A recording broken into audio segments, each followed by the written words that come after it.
이라는 신학자가 있습니다. 저도 논문 쓸 때 이분의 글을 좀 읽고 논문에 언급을 하였는데 또 교회 성장, 영성, 특히 문화 이런 부분에 있어서 많은 글을 쓰시고 교회 혁신, 미래에 대한 부분을 많이 강의하신 미국의 신학자입니다. 우리나라에도 몇 번 들어왔던 와서 강의를 하신 신학자 있는데 그분이 교회에 대해서 혹은 교인에 대해서 몇 가지로 이렇게 나누었을 때 추천할 만한 그런 교회로 첫 번째가 이제 사명 교회 미션 처치. 그래서 요즘 많은 교회에서 미셔널 처치라고 지향하고 있는데요. 사명을 가지고 달려가는 초대 교회의 모델. 그리고 교회가 어느 정도 정착했을 때 미니스트리 하는 영혼들을 돌보는 이 사명과 목회가 있는 영혼을 향한 열정이 있는 교회. 근데 그 열정에서 점점 식어지면 교회도 그렇고 우리 개인들도 그렇고 점점 어디로 치달아지느냐? 박물관 교회와 박물관 교인이 된다. 이렇게 몇 가지로 나누었습니다. 지금 어떤 곳이 이런 박물관 또 박물관 교인이 되었는가 이렇게 살펴보면 유럽 교회가 그렇게 되었다고 지금은 진단하고 있습니다. 교회 건물과 건축 전통 300년, 400년, 500년 된 그런 좋은 교회들이 있는데 그야말로 관광지 또 혹은 박물관이 되고 말았습니다. 관광지 박물관이 되는 것은 고사하고 나이트클럽이나 바가 되고 서점, 호텔은 오히려 괜찮은 것이고 무슬림에게 팔려서 이제는 모스크가 되는 일은 더 이상 뉴스거리가 되지 않는 현실입니다. 미국 남침내 교회에서는 영국을 선교 대상지로 분류를 하고 영국을 선교하기 시작을 하였습니다. 영국, 프랑스, 네덜란드, 이탈리아 모두가 자료들을 찾아보면 심각한 상태에 빠져 있습니다. 그래서 유럽을 분석한 미국의 USA 투데이는 더 이상 유럽을 기독교 국가라 말하기 어렵다고 이렇게 분석을 하였습니다. 유럽을 여행한 사람들은 교회들을 많이 보게 되는데 더 이상 교회는 예배하는 곳이 아니고 관광하는 곳, 박물관이 되어버린 것을 확인할 수 있었을 것입니다. 오늘 이 말씀을 통해서 우리 안에 새로운 생명의 역사들이 일어나기를 축원합니다. 구제, 기도, 금식은 신자의 헌신의 어떤 중요한 외적 표현이라고 할 수 있습니다. 특별히 금식은 슬픔을 당하였거나 깊은 회개를 할 때 혹은 간절한 긴급한 소망이 있을 때 하나님 앞에서 나 자신을 올려드리는 행위입니다. 음식을 먹지 않고 기도한다는 것은 음식을 먹지 않는 것 자체가 나의 목숨을 제한하고 죽이기는 것이죠. 나의 목숨을 제한하고 죽이는 심령을 가지고 그만큼 긴박성을 가지고 믿음을 가지고 드리는 귀한 신앙적 행위가 금식입니다. 니느웨 백성들이 회개하고 금식하며 베옷을 입고 하나님 앞에 나왔을 때 그들은 망할 수밖에 없는 위치에서 하나님께서 그들을 용서해 주셨습니다. 요에서에도 보면 2장 12절에 이제라도 금식하고 울며 회개하여 하나님께 돌아오라는 말씀이 있습니다. 예수님도 공생애를 시작하는 동안에 40일 금식하시고 육신의 모든 욕만 욕심을 다 버리고 하나님의 음성을 듣고 그 공생의 삶을 살았던 것을 우리가 기억합니다. 요한의 제자들이 예수님께 질문을 하였습니다. 우리와 바리새인들은 금식하는데 왜 당신의 제자들은 금식하지 않습니까? 그때 예수님께서 잔치집에 신랑과 함께 있을 때에는 슬퍼하며 금식할 이유가 없다. 신랑을 빼앗길 그때에 금식할 것이다. 이렇게 말씀하시고 생배 조각과 새 포도주의 비유로 어떤 신앙의 본질이 무엇인지를 말씀해 주셨습니다. 첫 번째, 항상 예수님이 계시는가 하는 것을 우리는 살펴야 합니다. 15절을 읽어보겠습니다. 예수께서 그들에게 이르시되 혼인집 손님들이 신랑과 함께 있을 동안에 슬퍼할 수 있느냐? 그러나 신랑을 빼앗길 날이 이르리니 그때에는 금식할 것이니라. 우리 신앙의 중심이 금식이 되든지 어떤 신앙의 행위가 되든지 간에 항상 예수님이 중심이 되고 예수님이 있느냐 하는 그 본질적인 문제를 예수님께서 말씀해 주셨습니다. 오늘 본문을 이해하는 중요한 줄기는 생배 조각, 그리고 새 포도주가 무엇이냐 혹은 누구이냐 하는 것을 이해하는 것이 오늘 본문의 키라고 할 수 있을 것입니다.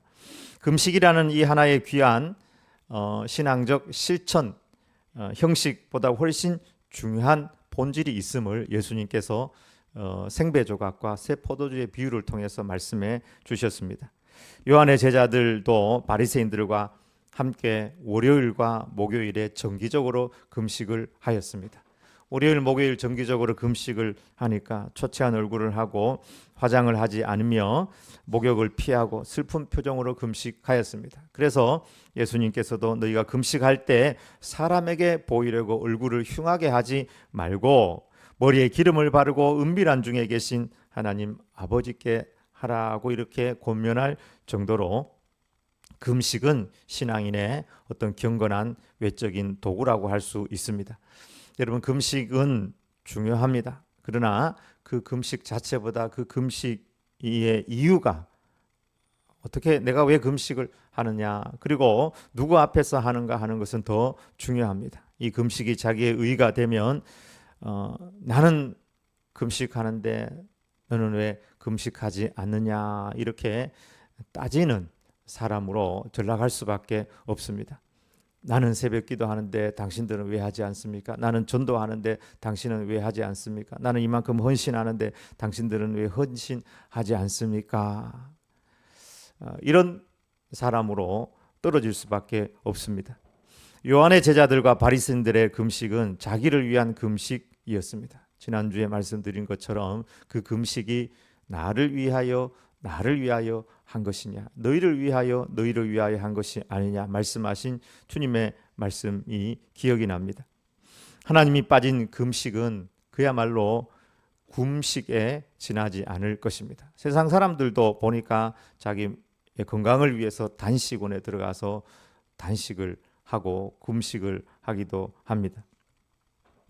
예수님은 금식도 주님 안에서 하나님 안에서 해야 함을 강조하셨습니다. 금식은 신랑이신 예수님과 함께 함으로 내가 죽고 예수님께서 내 안에 사는 것이 더 중요한 것입니다.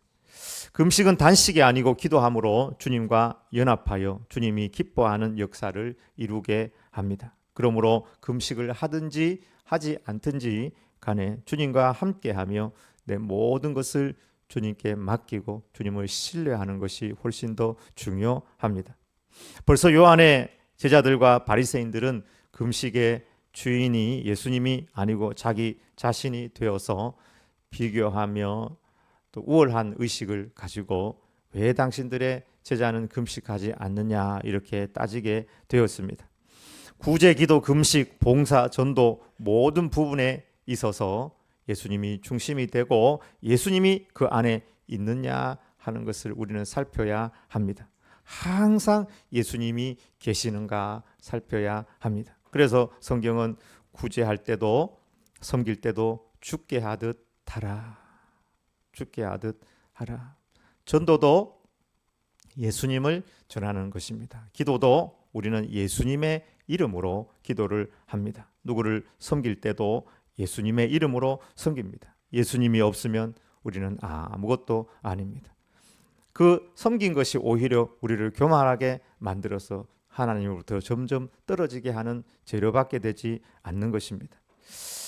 우리 기독교를 개신교라고 하잖아요. 맞죠? 개신교.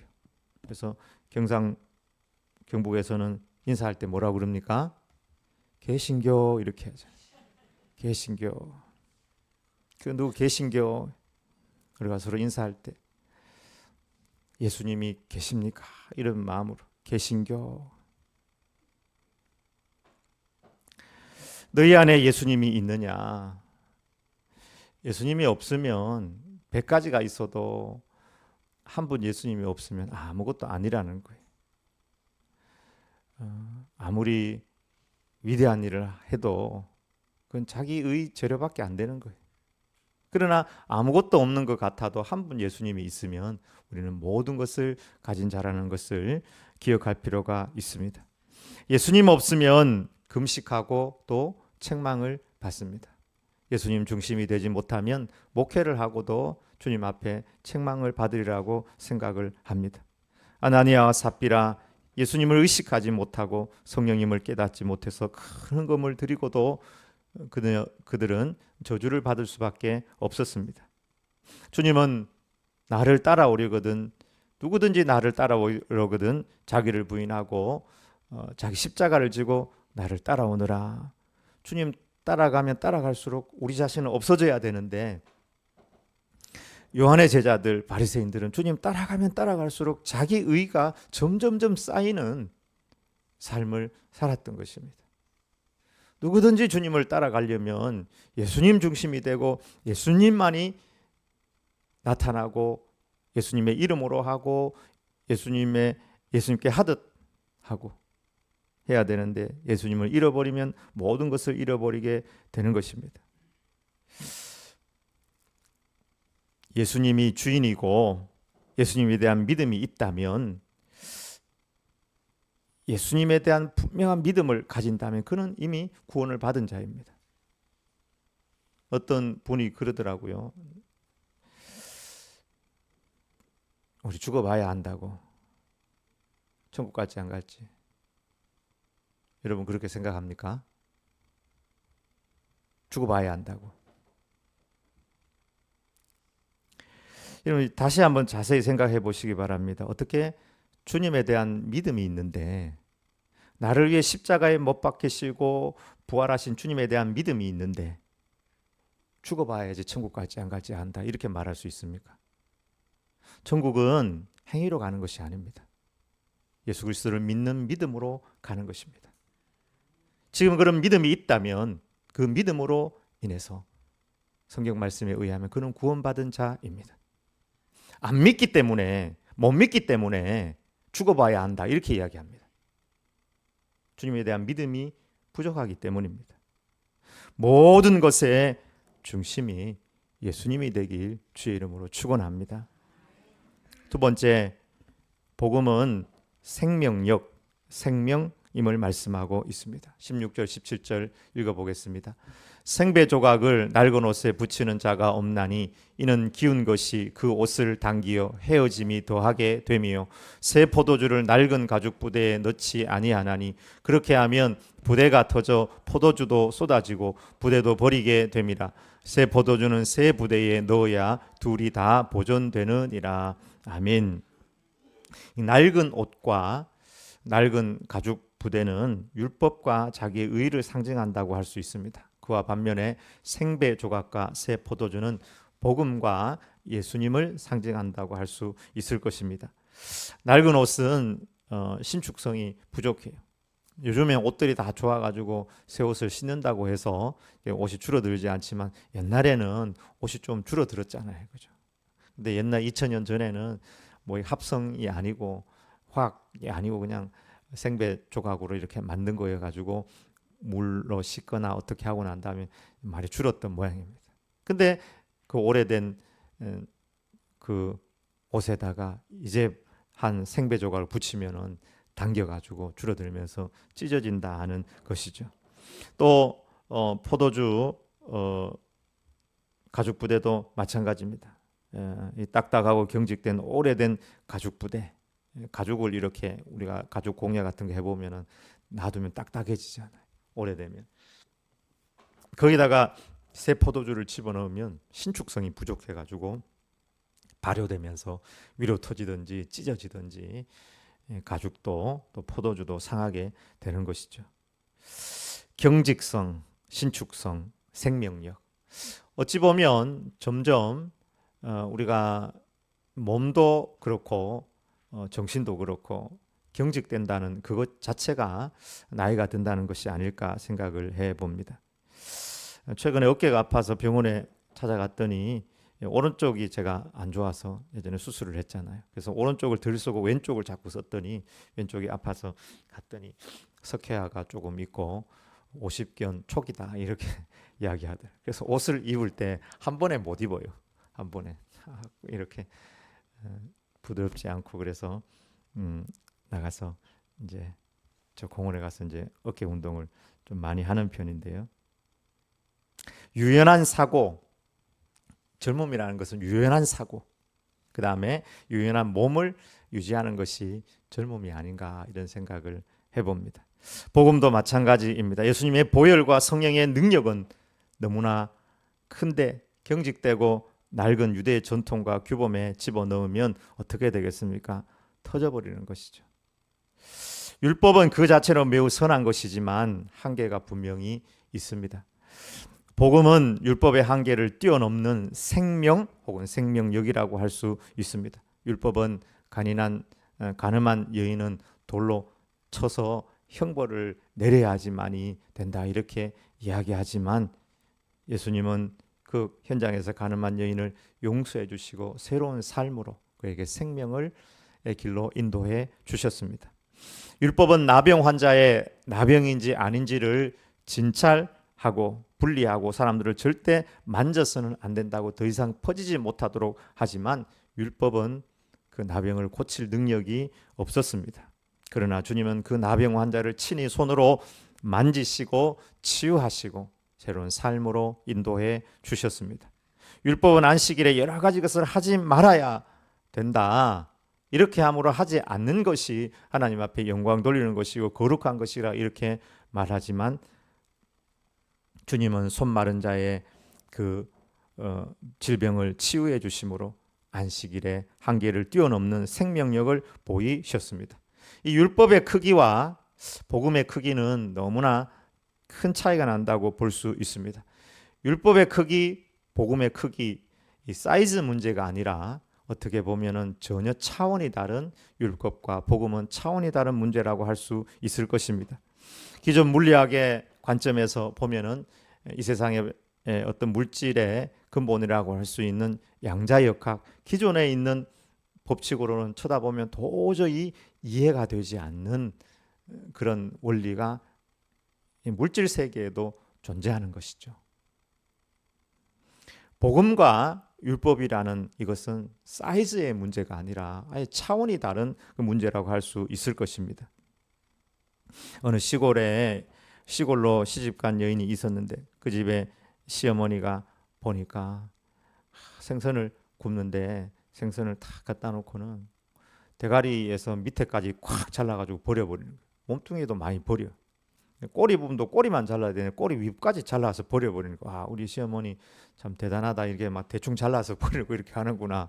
어머니 왜 이렇게 버리십니까? 그러니까 그 집 후라이팬이 딱 그만해. 조그만해. 후라이팬에 맞춰가지고 잘라가지고 나머지는 버려버리는 거예요. 우리의 생각이 경직된 생각 이런 것이 바뀌지 않으면 다 잘라서 버릴 사람밖에 없는 거예요. 유대인들이 보기에는 세리도 잘라서 버려야 될 사람, 창녀도 잘라가지고 버려야 될 사람, 이방인 저것들 지옥에 불쏘시게 할 사람 잘라가지고 버려야 될 사람, 돼지고기 먹고 술 마시고 담배 피고 온갖 악한 행위하는 사람 다 버려야 될 사람, 자신들의 규격 안에서는 그 나머지는 다 쓰레기밖에 안 되었던 것입니다. 우리의 생각과 자세와 형식적 구습에 의해서 얼마나 복음의 능력이 우리 안에서 잘리고 제한되었는지 우리는 돌아볼 필요가 있습니다. 옛날에는 교회에서 드럼 치는 것도 못 치게 했다고 그러는데 드럼. 더 옛날에는 남녀가 따로 남자는 이쪽에 여자는 이쪽에 저도 교회 학교 때는 따로 앉았습니다. 남학생 이쪽에 여학생 이쪽에 따로 앉아서 예배를 드렸던 적이 있습니다. 여성 안수는 꿈도 꾸지 못했던 시절이 있었는데 우리 교단은 여성 안수를 주지만 아직 합동은 여성 안수는 도저히 줘서는 안 될 것으로 이렇게 생각을 합니다. 복음은 능력이고 생명입니다. 맞습니까? 복음은 능력이고 생명입니다. 우리 교회에서도 알파 코스를 과거에 했고 그 재료가 아직 저 창고에 먼지가 그만큼 쌓여가지고 있는데 이제 다시는 쓰지는 못할 것 같습니다. 그 구주차에 보면은 하나님은 성령님은 아직도 치유하시는가? 하나님은 아직도 우리 시대에도 치유하시는가? 여러분, 우리가 치유하는 것이 아니라 누가 치유하십니까? 예, 성령님께서 치유를 하시는 겁니다. 성령님의 역사를 믿으면 성령님께서는 우리 시대도 여전히 역사하십니다. 여러분, 아픈 곳에 손을 한번 올려보시길 바랍니다. 아픈 곳에 손을 올리고 제가 기도하겠습니다. 성령님 오시옵소서. 지금 오셔서 치유하여 주시옵소서. 보혈로 덮어 주옵소서. 예수님의 이름으로 기도합니다. 아멘. 어떤 변화가 있습니까? 뭐 뜨끔뜨끔한 게 있습니까? 아마 그런 것이 없다고 생각이 됩니다. 있을 수도 있겠지만 기도 크게 한다고 뭐 뜨끔뜨끔한 게 왔다고 낫는 것은 아닙니다. 믿음의 역사, 믿음의 역사. 우리의 어떤 규범으로 성령님이나 복음의 역사를 담을 수가 없습니다. 무엇으로 담느냐? 믿음의 크로스로만 구원과 치유와 성령님의 능력을 담을 수가 있는 것입니다. 그래서 주님은 우리에게 믿고 기도할 때에 의심하지 않고 기도하면 이 산이 들려서 저 바다에 심기우라 던져지라 해도 그대로 된다고 하셨습니다. 내 생각, 내 상식에 낡은 부대를 던져야 합니다. 여전히 성령님은 우리 시대에도 역사하시고 치유하시고 능력으로 함께해 주십니다. 흥가죽 부대를 내려놓아야 합니다. 그리고 예수님을 온전히 믿어야 합니다. 그래야 복음의 역사가 일어납니다. 왜 선교지에서는 기적이 일어납니까? 왜 선교지에는 그렇게 보고할 때 보면 막 기적이 일어났다고 그럴까요? 막 치유가 일어나고. 물론 우리 가운데 치유가 없다 이야기는 안 하지만 제 생각에는 선교지에서 더 예수님을 절실하게 믿기 때문입니다. 막다른 골목에서 나는 주님 아니면 안 됩니다. 주님을 믿습니다. 믿음의 크기가 능력을 담는 그릇이 됩니다. 경직된 오래된 이 부대로는 이 성령님의 능력과 복음의 생명의 능력을 담아내기가 힘듭니다. 새가죽 부대가 예수님의 복음과 하나님의 사랑과 성령의 능력이라면 낡은 가죽 부대는 무엇일까요? 여러 가지로 생각할 수가 있을 것입니다. 낡은 전통과 율법, 고정된 규범과 생각, 우리 중심의 어떤 생각, 습관, 이 모든 것을 다룰 수는 없고 오늘 본문을 중심으로 해서 그 중에 하나 이 낡은 가죽 부대가 무엇인가 하는 것을 다룬다면은 바로 요한의 제자들과 바리새인들의 마음이라고 할 수 있을 것입니다. 왜냐하면 그 마음에서 낡은 전통과 규범과 또 어떤 규칙들이 나오기 때문입니다. 이런 법이라는 것이 사람의 마음에서 나와요. 사람의 마음에서. 사람의 마음에서 이거 안 된다고 하면 그걸 법으로 만들어버려요. 사람의 마음에서 이건 된다 하면 그걸 법으로 만들어 허용하고. 그래서 낡은 가죽 부대를 오늘 본문에서 찾아본다면 그것은 요한의 제자들과 바리새인들의 마음이라고 할 수 있을 것입니다. 이 생명과 역동적인 복음의 역사를 이루기 위해서 우리가 버려야 될 낡은 가죽 부대가 있다면 그것은 완고한 마음입니다. 딱딱하고 완고해진 마음. 세례 요한의 제자들은 세례 요한을 닮아서 야성을 가지고 있었습니다. 그들은 좌라고 할 수 있습니다. 그러나 바리새인들은 기득권자들입니다. 그들도 율법을 잘 지켜서 이 세례 요한의 제자들은 가난했지만 이들은 그래도 권력을 가지고 있는 괜찮은 사람들이었습니다. 우라고 할 수 있을 것입니다. 좌든지 우든지 간에 그것들이 신앙적 행위들이 자기 의가 되고 그것이 자기가 잘해서 되었다, 이런 마음을 가지는 순간에 점점점 그들의 마음은 완고해지기 시작하였습니다. 이 완고한 마음, 딱딱한 마음에서는 생명이 자랄 수가 없습니다. 예수님께서 말씀하신 네 가지 밭의 비유 중에 길가밭에 해당한다고 할 수 있습니다. 여러분, 길가에다가 저 아스팔트에다가 뭘 뿌려가지고 수확하고 추수할 생각을 누가 하겠습니까?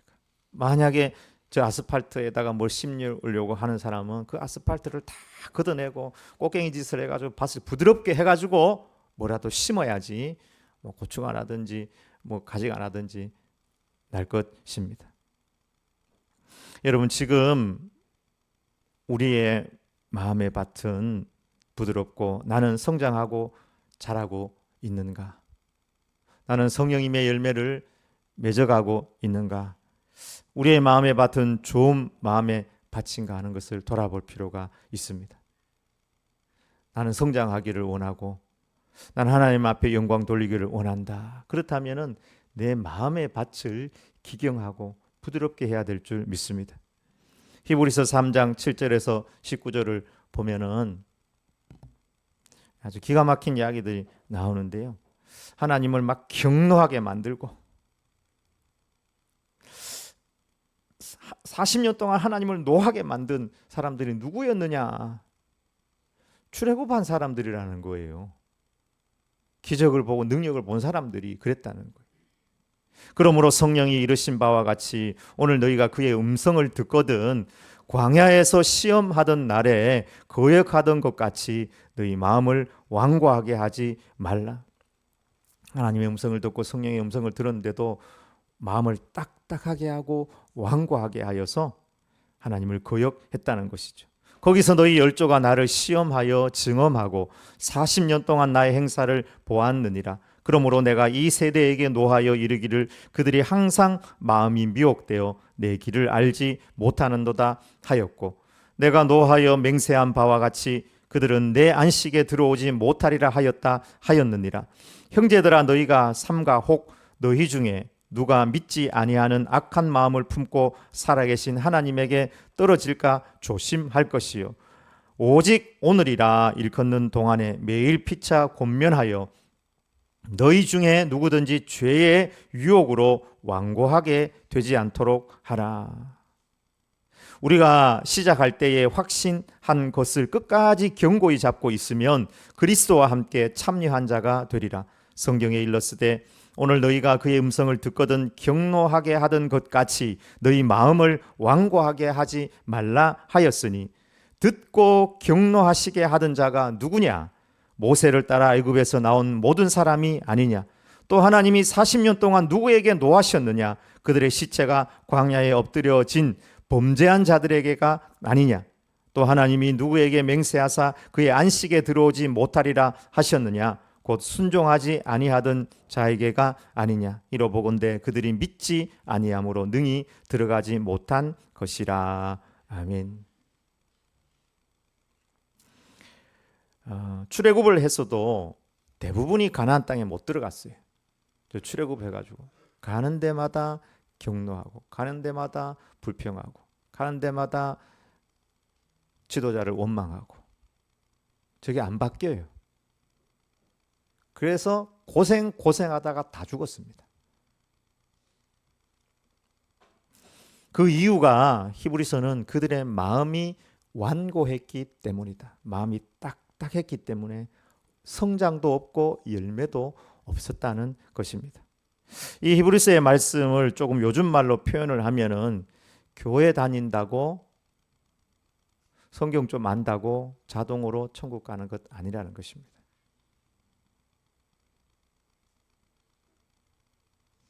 여기 그렇게 나오잖아요. 듣고 경노하게 하던 자가 누구냐? 모세를 따라 애굽에서 나온 보준 사람이 아니냐? 하나님을 막 화나게 하는 거예요. 너무 불신하니까. 또 하나님이 40년 동안 누구에게 노하셨느냐? 그들의 시체가 광야에 엎드려진 범죄한 자들에게가 아니냐? 또 하나님이 누구에게 맹세하사 그의 안식에 들어오지 못하리라 하셨느냐? 곧 순종하지 아니하던 자에게가 아니냐? 이로보건대 그들이 믿지 아니함으로 능히 들어가지 못한 것이라. 안 믿었던 거예요, 하나님. 믿음이 없으니까 늘 불평하고 원망하고 하나님을 경노하게 하고 죄의 유혹을 따라 불순종했다라고 히브리서는 진단하고 있습니다. 진실한 믿음과 부드러운 마음으로 하나님의 말씀에 순종함이 있어야 되는데 그들은 그렇게 하지 못했습니다. 강팍하고 고집센 생각과 교만한 마음을 주님 앞에 내려놓아야 합니다. 그리고 우리는 주님의 음성, 성령님의 음성을 들을 수 있도록 기도해야 합니다. 그 음성을 들어야지, 그 음성을 듣고 우리가 순종해야지만이 순종의 열매를 맺고 그렇게 순종해야지 참 안식인 가나안에 들어간다고 말씀하고 있습니다. 여러분, 복음의 능력은 복음은 생명입니다. 법은 최소한이에요. 법을 가지고 자꾸 복음을 담으려고 안 됩니다. 믿음으로 담아야 됩니다. 보이지 않는 이 믿음의 그릇으로. 그래야지 30배, 60배, 100배의 열매를 맺습니다. 우리는 유대교가 아닙니다. 우리는 캐토릭도 아닙니다. 우리는 믿음으로, 예수 그리스도를 믿는 믿음으로, 우리를 위하여 십자가에 죽으시고 부활하신 예수님을 믿는 믿음으로 구원받았고 그 믿음으로 살아가고 믿음으로 천국 백성 되었습니다. 믿음으로 순종하여 열매 주님 앞에 드리는 우리 모든 제자들이 되길 주의 이름으로 축원합니다. 아멘.